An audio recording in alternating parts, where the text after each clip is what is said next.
¿Qué tal? Muy buenas noches. Mi nombre es Laura Patricia Torres. Soy estudiante de la Universidad Virtual del Estado de Guanajuato, cursando la licenciatura de Derecho, manejando la materia de control de convencionalidad.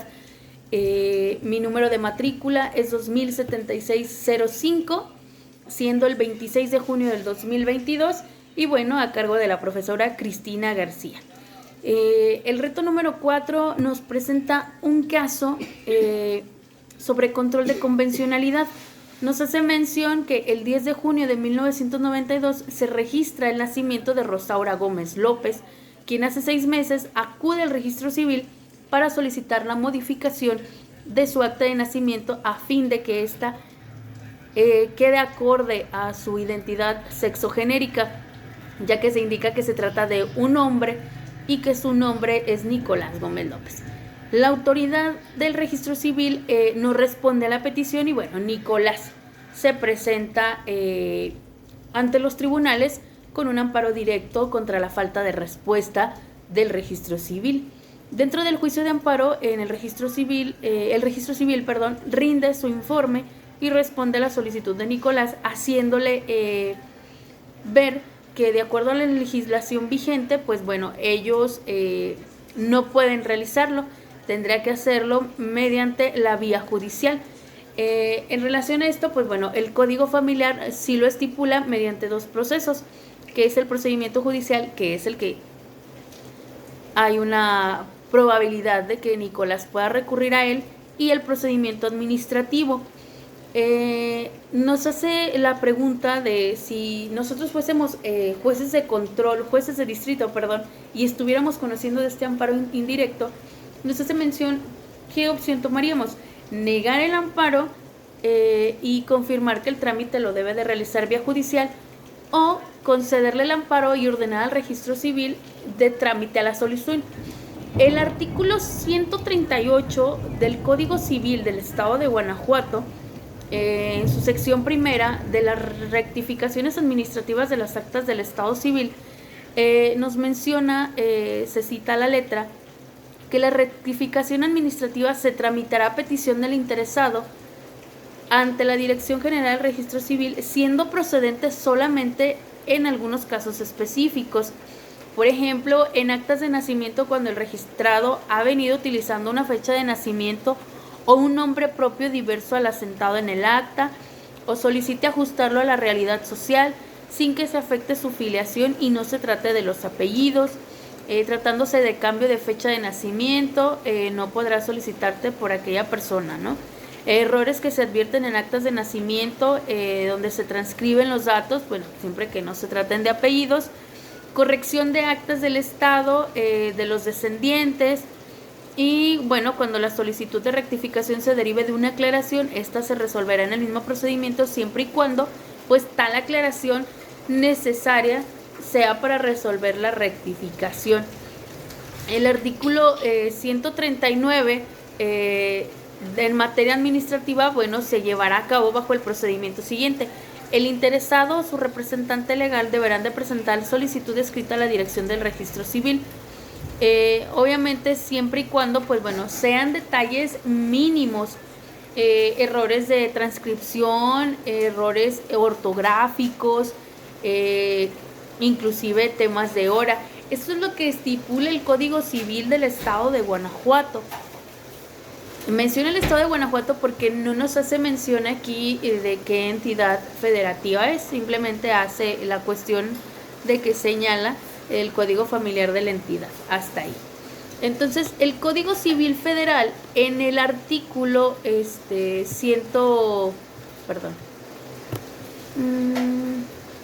en el artículo 134 del capítulo 11, que menciona de la rectificación, modificación y aclaración de las actas del registro civil, enmarca en su artículo 134 que la rectificación o modificación de un acta de estado civil no puede hacerse sino ante el Poder Judicial, en base a que esto lo sigue o es el subsecuente en el artículo 135. Solamente al lugar a pedirse la rectificación será solamente por falsedad o por enmienda cuando se solicite variar algún nombre u otra circunstancia. en esta fracción número 2 del artículo 135 del Código Civil Federal nos hace la mención a otra circunstancia. Entonces, en este caso, Nicolás deberá de asistir de manera, cambiando de autoridad, deberá asistir de manera judicial y presentar ahí o solicitar la rectificación para que se le haga esta rectificación sexogenérica en su acta de nacimiento. Y bueno, debe de ser por vía judicial. Y en este caso yo negaría el amparo, confirmando obviamente que registro civil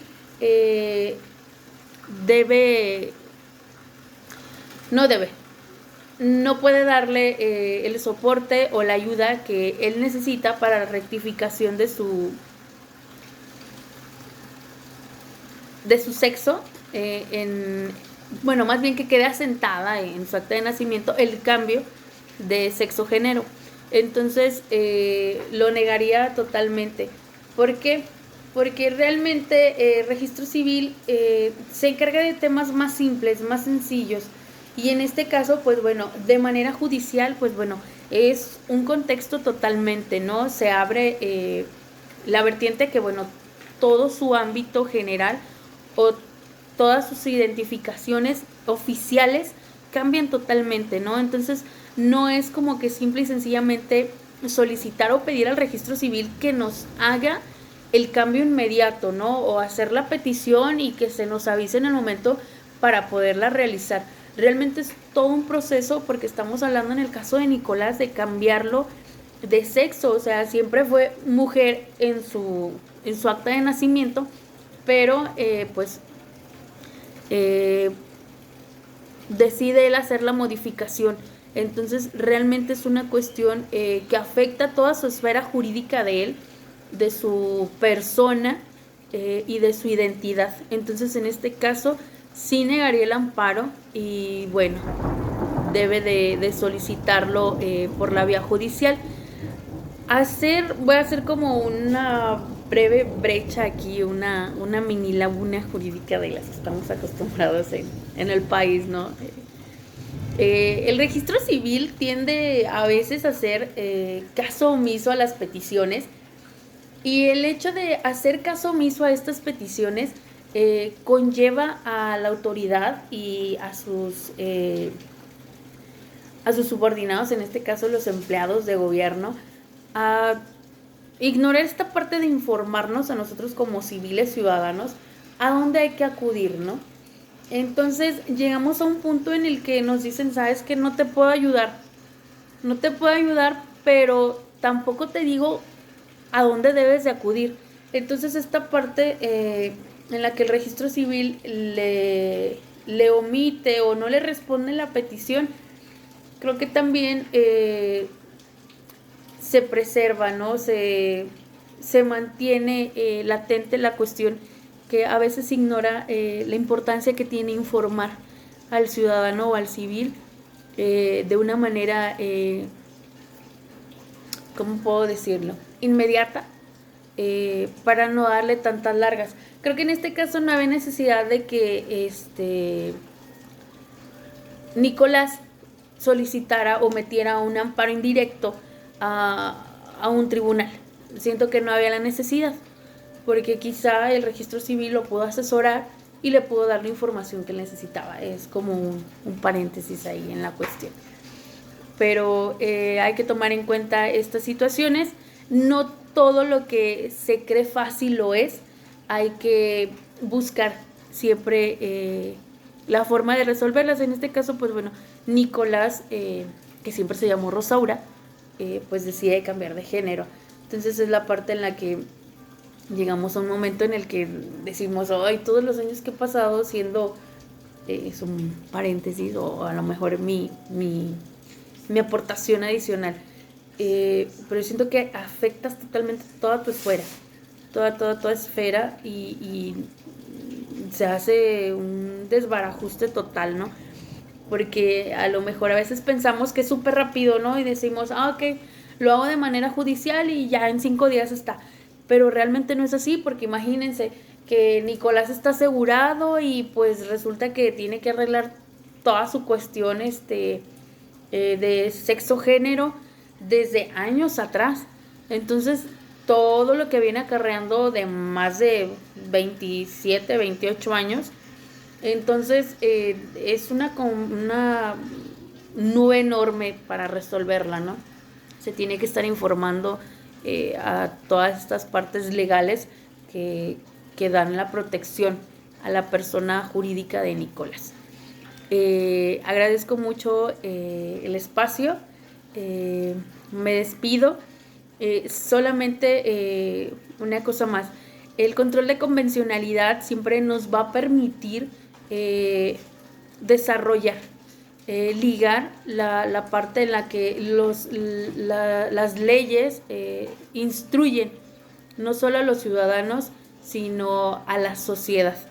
Entonces siempre es recomendable aprender nosotros como futuros litigantes a saberlo utilizar, porque luego vamos a querer utilizar la convencionalidad o la constitucionalidad, estos dos controles tan importantes en las leyes, sobre todo en la constitución política y en tratados internacionales, siempre lo vamos a querer utilizar, ¿no? Como el amparo, para todo queremos utilizar los abogados el amparo.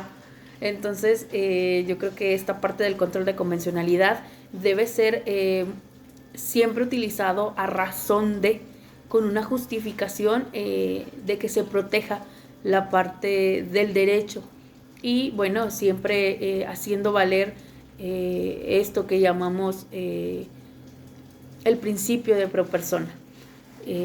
Por mi parte es todo, excelente noche y bueno, feliz inicio de semana.